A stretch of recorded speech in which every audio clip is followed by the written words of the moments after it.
वालेकुम, मेरा नाम सैयद वकार हुसैन शाह है और मैं आपको अपने यूट्यूब चैनल वकार वेल विशर में खुश आमदीद कहता हूँ। और अपनी क्लास का आगाज़ सूरह आले इमरान की आयत नंबर 28 से लेकर 30 तक करते हैं। तर्जमा। मोमिनों को चाहिए कि ईमान वालों को छोड़कर काफिरों को अपना दोस्त न बनाए, और जो ऐसा करेगा वो अल्लाह ताला की किसी हमायत में नहीं, मगर ये कि उनके शर से किसी तरह बचाव मकसूद हो। और अल्लाह ताला खुद तुम्हें अपनी ज़ात से डरा रहा है और अल्लाह ताला ही की तरफ लौट कर जाना है। कह दीजिए कि ख्वा तुम अपने सीनों की बातें छुपाओ ख्वा ज़ाहिर करो, अल्लाह ताला बहरहाल जानता है। आसमानों और ज़मीनों में जो कुछ है सब उसे मालूम है और अल्लाह ताला हर चीज़ पर कादिर है। जिस दिन हर नफ्स यानी कि शख्स अपनी की हुई नेकियों को और अपनी की हुई बुराइयों को मौजूद पा लेगा, आरजू करेगा कि काश उसकी और बुराइयों के दरमियान बहुत ही दूरी होती। अल्लाह ताला तुम्हें अपनी ज़ात से डरा रहा है और अल्लाह ताला अपने बंदों पर बड़ा ही मेहरबान है। सदक़ल्लाहुल अज़ीम। प्यारे बच्चों, आज की क्लास में एक्सरसाइज 7.3 क्वेश्चन नंबर 1 और उसकी थ्योरी कंप्लीट सॉल्व करेंगे। तो वीडियो को शुरू करने से पहले कमेंट सेक्शन में लाजमी बताएं कि आप हमारी वीडियो कहाँ से देख रहे हैं और आप किस कॉलेज में पढ़ते हैं। तो चलते हैं अपने क्वेश्चन की जाने। सॉल्व करने से पहले हमारे पास कुछ कंसेप्ट हैं, उसको डिटेल में देख लेते हैं। हमारे पास स्टैंडर्ड इक्वेशन ऑफ लाइन होती है, इक्वेशन ऑफ लाइन, तो वो आपके पास होती है ax plus B Y plus C equal to 0।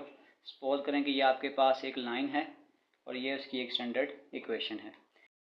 बस ये है कि point lies above on the line, यानी फॉर एग्जांपल ये एक लाइन है और सपोज करें कि ये कोई पॉइंट है P, इसका नाम रख लेते हैं, और इसके पॉइंट की जो वैल्यू है वो x1 है और y1 है। अगर हम इस इक्वेशन में पुट करते हैं, x की जगह आ जाएगा x1 और y की जगह आ जाएगा y1, यानी ax1 plus by1 plus c। और अगर इसका आंसर ग्रेटर देन 0 आता है, यानी कि आपके पास जो आंसर है वो पॉजिटिव आता है, तो इसका मतलब है कि वो जो पॉइंट होगा वो लाइन से ऊपर बनेगा। दूसरा केस ये होता है कि पॉइंट लाइन से नीचे कब बनेगा। अगर यहाँ पे कोई पॉइंट है, सपोज करें कि वो इस लाइन से नीचे बन रहा है x1 और y1, तो जब हम इसको भी इसकी मेन इक्वेशन में पुट करेंगे तो ये यही चीज़ आ जाएगी ax1 प्लस by1 प्लस सी। और अगर ये आपके पास लेस देन 0 यानी कि नेगेटिव आ रहा है, तो इसका मतलब है कि वो पॉइंट जो है वो इस लाइन से नीचे बन रहा है। और तीसरा केस आपके पास ये होता है कि अगर आपके पास वो जो पॉइंट है वो इस लाइन के ऊपर बन रहा है x1 और y1, तो फिर आपके पास जो कंडीशन होती है वो होती है ax1 plus by1 plus C equal to 0। जब आपके पास आंसर एग्जैक्ट 0 आ जाएगा तो इसका मतलब ये होगा कि वो जो पॉइंट है वो इस लाइन के ऊपर बन रहा है। तो अब हम चलते हैं अपने क्वेश्चन की जाने। 1, show that the point lies above or below the line is equal to 0, और also show that the point and origin line on the same side or opposite side of the line ax plus by plus c is equal to 0। यानी हमें इस question में ये point भी given है और ये लाइन भी गिवन है। सबसे पहले तो हमने ये बताना है कि ये जो पॉइंट है ये इस लाइन के ऑपोजिट बन रहा है, यानी अबव बन रहा है, या लाइन के बिलो बन रहा है। तो सबसे पहले तो इस कंसेप्ट को देखते हैं। अब आपके पास सबसे पहले जो आपके पास लाइन है, यानी जो आपके पास L गिवन है, वो आपके पास आ जाएगा 4x minus 3y minus 17 is equal to 0। अच्छा, अब इसमें एक चीज़ आपने और याद रखनी है कि आपके पास जो स्टैंडर्ड फॉर्म होती है ax plus by plus C equal to 0, तो इसमें जो कोफिशिएंट ऑफ y है यानी जो b है वो ऑलवेज ग्रेटर देन 0 होना चाहिए, यानी जो आपके पास b होगा वो आपके पास पॉजिटिव होगा। अब अगर आप यहाँ पे b का कोफिशिएंट देखें तो ये आपके पास -3 है, तो coefficient of y is always positive, तो वो पॉजिटिव होना चाहिए था, तो यहाँ पे ये नेगेटिव है। तो अब हम सिंपल क्या कर देंगे कि -1 को दोनों तरफ क्या कर देंगे, मल्टीप्लाई कर देंगे, यानी -1 मल्टीप्लाई ऑन बोथ साइड्स,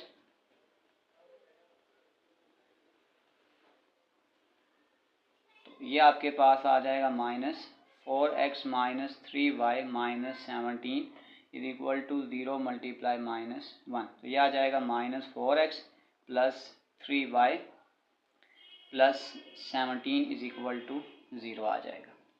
अब आपके पास ये आपके पास इक्वेशन ऑफ लाइन हो गई और आपके पास जो गिवन पॉइंट था यानी जो P आपके पास था x1 कामा y1, वो आपके पास जो पॉइंट गिवन है यानी कि वो आ गया 4 और -5। तो आपने क्या करना है, हमने सिंपल इस x और y की जगह इसके ये पॉइंट्स की वैल्यू को क्या कर देना है, पुट कर देना है। तो आपने सिंपल ये करना है -4 x कोऑर्डिनेट की जगह इसकी वैल्यू आ जाएगी 4 और y की जगह आ जाएगा y वाली value -5 plus 17 is equal to 0। तो यानी जब हमने लाइन की इक्वेशन पढ़ी थी तो आपके पास यूँ था ax1 plus b/1 plus c equal to 0। ये वो इक्वेशन थी जब हम इसमें पॉइंट को पुट करते थे।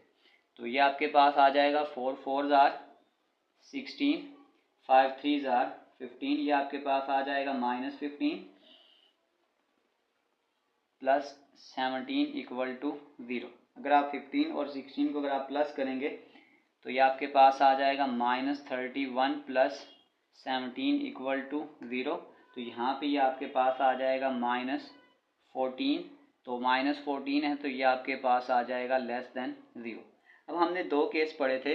अगर हमने कहा था कि आपके पास ग्रेटर देन 0 होगा तो पॉइंट अबव द लाइन बनेगा और अगर आपके पास लेस देन 0 होगा तो पॉइंट बिलो द लाइन बनेगा। तो अब हम ये कह सकते हैं कि 10 point lies below the line, 10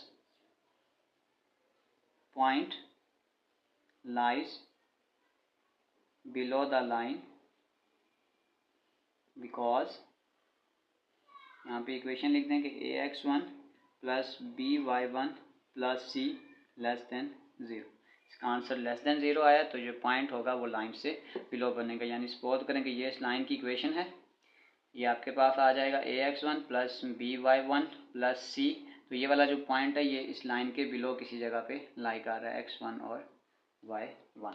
अब इसी के एक और पार्ट में इसने हमें कहा था आल्सो शो दैट के point and the origin lie on the same side. अब ये बताना है कि ओरिजिन जो है वो सेम साइड पे लाई कर रहा है या ऑपोजिट साइड पे लाई कर रहा है। तो अब उसको सॉल्व करते हैं। फॉर ओरिजिन यानी कि 0, 0, यानी x की जगह भी हम 0 पुट कर देंगे और y की जगह भी हम क्या कर देंगे, 0 पुट कर देंगे। तो आपके पास जो लाइन थी वो आपके पास ये था कि -4x plus 3y plus 17 is equal to 0 और y की जगह 0 0 पुट कर दें। यह आ जाएगा -4 into 0 plus 3 into 0 plus 17 equal to 0, 0 plus 0 plus 17 is equal to 0। तो ये आपके पास आ जाएगा 17 ग्रेटर देन 0। तो ये अब आपके पास आ रहा है ग्रेटर देन 0। अगर आपके पास आंसर ग्रेटर 0 से बड़ा है तो इसका मतलब ये होता है कि जो पॉइंट है वो आपके पास अबव द लाइन हो रहा है। तो हम ये कह सकते हैं कि origin lies above the line. अब हमने ये बताना था कि जो पॉइंट है और जो लाइन है उनका, ओरिजिन का जो पॉइंट है और जो लाइन है उनका आपस में क्या रिलेशन है। तो अब हम कह सकते हैं कि point and origin is lies opposite side of line, क्योंकि जो ये है ये लाइन से अबाव बन रहा है और जो पॉइंट था वो लाइन से बिलो बन रहा है। तो इसका मतलब ये लाइन है तो ये इस तरीके कार से हो रहा है तो ये अपोजिट साइड बन रही है। तो चलते हैं इसके पार्ट बी की जानिब। बी, अब इसमें आपके पास जो लाइन गिवन है वो आपके पास है l is equal to 5x plus 7y plus 9 equal to 0 और इसमें अगर आप p का कोफिशिएंट देखें तो वो ऑलरेडी पॉजिटिव है यानी 7 है तो इसको माइनस से मल्टीप्लाई करने की हमें ज़रूरत नहीं है। तो अब सिंपल जो आपके पास जो गिवन पॉइंट है हम उसको पुट करेंगे। तो आपके पास जो पॉइंट होता है वो होता है p equal to x1 comma y1, वो आपके पास पॉइंट गिवन है -3 कामा 8। तो इसका मतलब सिंपल आपके पास जो x होगा वहाँ पे आप -3 पुट करेंगे और जो y होगा वहाँ पे आप 8 पुट करेंगे। तो लाइन आपके पास ये थी 5, x की जगह x1 की वैल्यू यानी कि -3 प्लस 7, y की जगह आ जाएगा y1 की वैल्यू, यानी इसकी जो लाइन की इक्वेशन होती है जब हम पॉइंट को चेक करते हैं कि वो अबव है या बिलो है, तो होती है ax1 plus by1 plus c equal to 0। तो ये आपके पास x1 आ जाएगा, ये आपके पास y1 आ जाएगा। 7 इंटू ये आपके पास आ जाएगा 8 प्लस 9, तो ये आपके पास आ जाएगा 5 3 आर 15, 7 8 आर 56 प्लस 9, तो ये आ जाएगा -15। 56 प्लस 9 करेंगे तो ये आपके पास आ जाएगा 65, और 65 में से -15 करेंगे तो ये आ जाएगा 50 ग्रेटर देन 0। अब आपके पास जो आंसर है वो 0 से बड़ा है, तो हम कह सकते हैं कि point is lies above the line. हमने पहले ही कहा था कि अगर आपके पास 0 से बड़ा होगा तो वो जो पॉइंट होगा वो लाइज के ऊपर बनेगा। अब हम इसको ओरिजिन के लिए चेक करते हैं। ओरिजिन ये आ जाएगा 0, सिंपल आपने x की वैल्यू भी 0 पुट कर देनी है और y की वैल्यू भी 0 पुट कर देनी है। तो ये आ जाएगा 5 इंटू 0 प्लस 7 इंटू 0 प्लस 9, तो ये आपके पास आ जाएगा 0 प्लस 0 प्लस 9, तो ये आपके पास आ जाएगा 9 ग्रेटर देन 0। तो यह भी आपके पास 0 है, तो इसका मतलब है ओरिजिन जो है, origin lies above the line,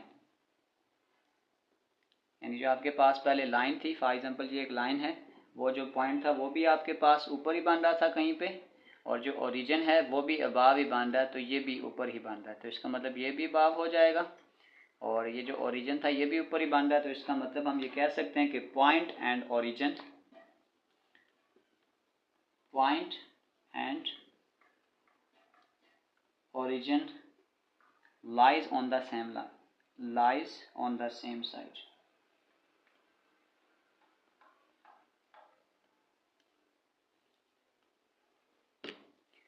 इसी के साथ हमारे क्वेश्चन नंबर 1 के कंप्लीट पार्ट सॉल्व हो चुके हैं। आखिर में मैं एक प्ले लिस्ट लगा दूंगा, उस प्ले लिस्ट में जाकर आप किसी भी वीडियो को विजिट करना चाहें तो आसानी से विजिट कर सकते हैं। आखिर में एक छोटा सा मैसेज अपने देखने और सुनने वालों के लिए। हकीम लुकमान ने कहा, मैंने ज़िंदगी में बहुत साल मुख्तलिफ दवाओं से लोगों का इलाज किया, मगर इस तवील तजर्बे के बाद मैंने सीखा कि इंसान के लिए सबसे बेहतरीन दवा मोहब्बत और इज़्ज़त है। किसी ने पूछा, अगर ये असर ना करें तो क्या करें? वो मुस्कुराए और बोले, दवा की मिकदार को बढ़ा दो। प्यारे बच्चों, अपना बहुत सारा ख्याल रखें। मिलते हैं अगली वीडियो में, तब तक के लिए अल्लाह हाफिज़।